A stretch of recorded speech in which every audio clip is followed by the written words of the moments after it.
2019 Kia Soul, and this should be pretty similar, essentially unchanged from like 2014 to 2019. Headlights are actually easy to get to, somewhat. I have the very plain basic base model manual transmission. It has a single bulb that is both high and low beam for the headlight. This is your turn signal, and this is the little bitty side marker tiny lamp, you know, about the size of a interior or tag light lamp. And pretty standard bulb here. There are various different options for headlight bulbs, but they're all pretty similar in setup. There is a separate option probably on the high trim Souls that has two separate bulbs, one for high beam, one for low beam, or maybe vice versa. But anyway, this one has the single. Manual listed as an H13, which is probably, you know, the worldwide Euro version. I don't know if that's a metric system or what, right? But this is the same as a 9008. I bought Philips Extreme Vision. Some people like the Sylvanias. Basic lesson is that with a halogen type bulb, the off-road forums, you know, full-size Bronco, back when that was a popular site, really went into depth about lighting. Of course, those were, you know, adding additional lights. But the difference between usable light and perceived light, you can throw all the light output you want out the front of a vehicle, you know, or side or back. Add as many lights as you want, but if it doesn't project down road away from you, it doesn't do you any good. In fact, it may be counterproductive in that your eyes will adjust to the bright light and you'll lose that vision down road. So you're going to be somewhat limited to whatever the factory lens and reflector assembly can actually project out down the road. That's the big thing you're after. But anything will be an upgrade over the stock bulbs, and when I get it pulled out here, spoiler alert, I've already pulled out this bulb just to verify bulb number, and it is about as cheap as they come, which what would you expect for, you know, the Amazon Basics or Great Value brand of cars. I've actually been impressed with most Amazon Basics products. So Great Value or Best Choice of cars would probably be a better comparison for the Kias. But for a sub $15,000 commuter, it's hard to complain a whole lot. If we look back behind, this is the passenger side assembly. This is our easy to access turn signal lamp. And then right back under there, the shadow is going to cause us problems, is the little bitty side marker lamp.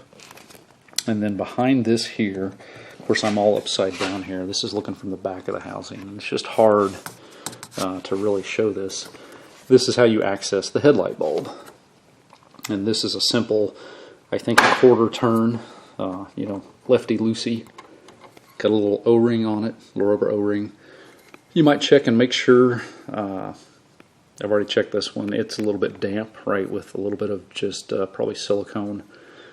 I use dielectric grease, that's what most manufacturers recommend, but just so that it'll seal up. Dry rubber tends to drag and maybe tear and not seal, and what you want to have is this housing in there sealed up, because this is a sealed lens assembly. And I really need to adjust this light because it's just blinding us.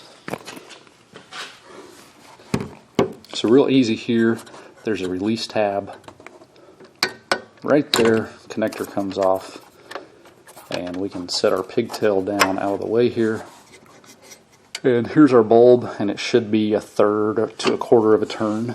There we went, it turned, and the bulb pulls straight out. So standard rules apply. We don't want any oil from our skin on the bulb.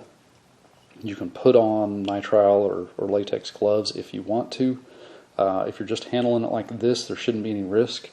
When you're putting it in, you don't want to go knocking it on the side if there's any of that dielectric grease to seal on the O-ring.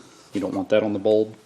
And the real reason is that it'll be a hot spot on the glass, which will cause it to burn out, maybe even break the glass. These bulbs are still intact, but we'll take it in and look at it. They are actually a Sylvania branded bulb. Can we get enough light? but if you pull up that bulb number, it is the bare minimum, meets DOT standards. And anyone who's ever driven a factory Kia knows that the headlights are terrible. I don't know if it was Edmunds or Consumer Reports or one of the automotive, could have been the Insurance Institute for Highway Safety, one of those, rated the headlights on the Kia Soul as marginal. And I can tell you subjectively, because I don't have any equipment to measure it with, but I can tell you subjectively my opinion, yeah, they're pretty bad from the factory. Besides the car being low, and the base model not having fog lights, just these inserts, even on high beam, they leave a lot to be desired. So hopefully this addresses some of that. I'm going to have to set you down here to have both hands. If we remember our orientation, when we pulled it out, we were turned slightly this way, and we can see our little lugs that will line up. It should go somewhere right around there in seat, and then we've got that third of a turn.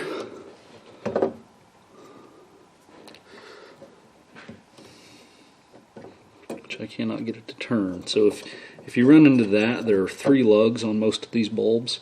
Rotate it around and see if it lines up actually in another spot.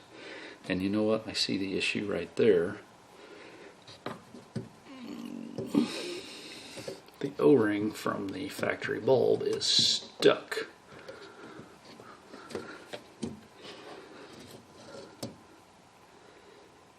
Tells me it adhered to the housing, so we couldn't seat deep enough in with the new O-ring to actually get up where we needed to be. Okay, so now we should line up there. And boom, there we go. Bulb is in and tight. Clicks back on. We'll take our cap that I know is already moist. Dielectric grease is your friend here if that's dry. And we'll see if we can get those lugs lined up. I probably could have looked at it to put it in halfway indexed. There we go. Okay, and this was like a quarter turn. Boom, there we go. That may have been more of a, less than a quarter. But you'll feel it. That's it. So this side is easy. I have not seen the dual bulb version, but my guess would be that it's going to be easy as well on the passenger side, just because of all the room you've got over here. But it's a totally different story on the driver's side. So really should be no problem to get to the turn signal bulb right here, and you can reach your hand up under there and get to the side marker lamp.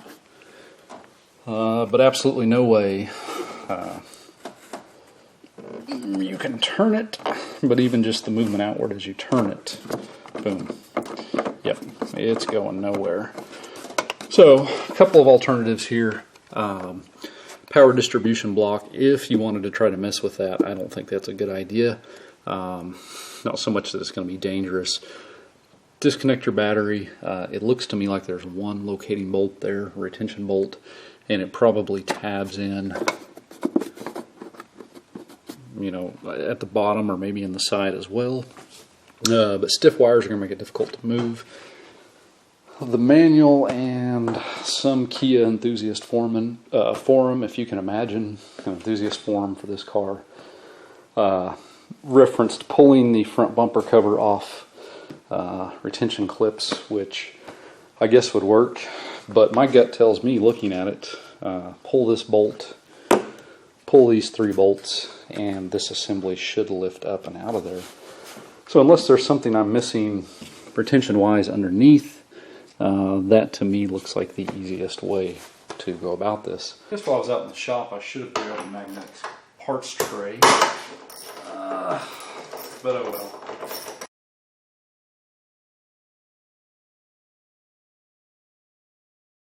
Okay, we are definitely retained underneath. Yes, I can see, I don't know if I'll be able to show you, the bottom of it slides up and under a retention clip at the bottom.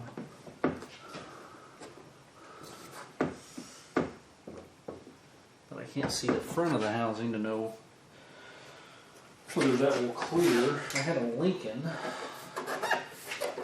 Actually, we still have it. I think it was that one. That you just kind of had to pop it up and out a little bit. But when you buy the Great Value brand car, don't expect it to be well documented.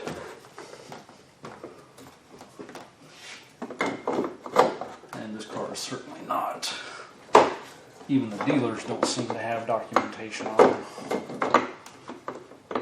Which might be a subject for another video, but something to consider if you're considering a Kia.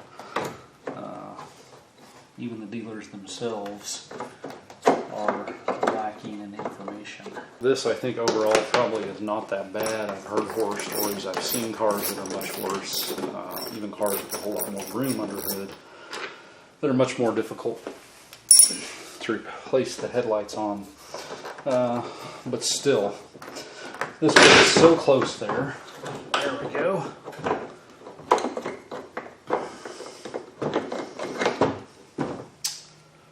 Cap out of the way, and now I can show you that retention clip. Might have to bring the light over here for you to see that. Yeah, how can I shine this light? This clip right here, this bottom tab of the housing right there slides up under into that. And that's the bottom retention. And there's just barely, any clearance to get that out. And of course, there we go, falling back in place. But that was literally all we needed to gain to be able to reach back here. And same setup as the other side. Squeeze the clip. You can't hardly see when I hold there. Let's get the clip out of the way. Should be a quarter turn. Out comes our bulb. Gasket stuck again. As far as putting the bulb in this side, it's going to look the same as the other. Look at my dust marks and wear marks on the plastic. I should be able to get this. There we go. That snapped it in. 10mm bolts up here. These don't have to be baby Huey'd. Nice and snug. Thanks for watching. If you found it helpful, let me know. Any other tips or tricks, or if anyone's seen the dual headlight, dual separate bulb version, let me know. Thanks.